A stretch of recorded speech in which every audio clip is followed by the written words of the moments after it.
नमस्कार. आजच्या व्हिडिओमध्ये आपण अतिशय महत्त्वाची अशी माहिती पाहणार आहोत, जेणेकरून आपल्याला आपल्या जीवनामध्ये खूप फायदा होईल. गरुड पुराणात अशी काही कामे केल्याने गरिबी वाढते असे सांगितले आहे. तर ती कामे कोणती आपण खालील व्हिडिओमध्ये पाहणार आहोत. प्राचीन काळापासून दैनंदिन कामाशी संबंधित काही खास प्रथा चालत आल्या आहेत.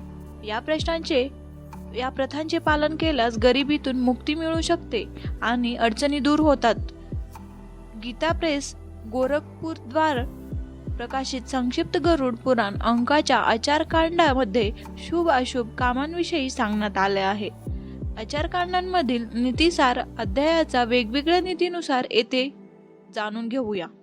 दैनंदिन जीवनात कोणत्या कामांपासून दूर राहावे, अन्यथा ग्रीनिच सामना करावा लागू शकतो, तर ती कामे कोणती पाहूया.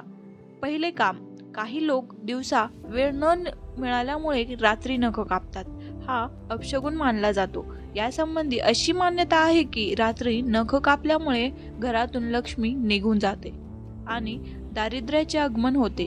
प्राचीन काळात रात्रीच्या वेळी प्रकाशाचा अभाव होतो, त्यामुळे रात्री नख कापणे वर्ज्य होते. हळूहळू काळाच्या ओघात ही एक प्रथा बनली आहे. दुसरे काम.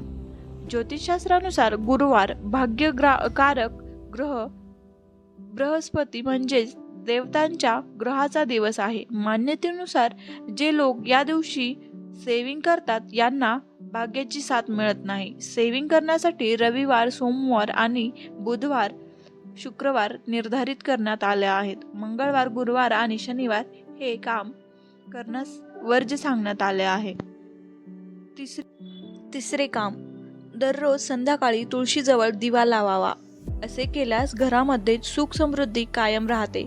तुळशीला जल अर्पण करण्यासाठी सकाळची वेळ श्रेष्ठ आहे. संध्याकाळी तुळशीला जलही अर्पण करू नयेत, तसेच स्पर्शही करू नये. संध्याकाळी तुळशीची पाने सुद्धा तोडू नयेत असे म्हणले जाते. चौथे आणि शेवटचे काम.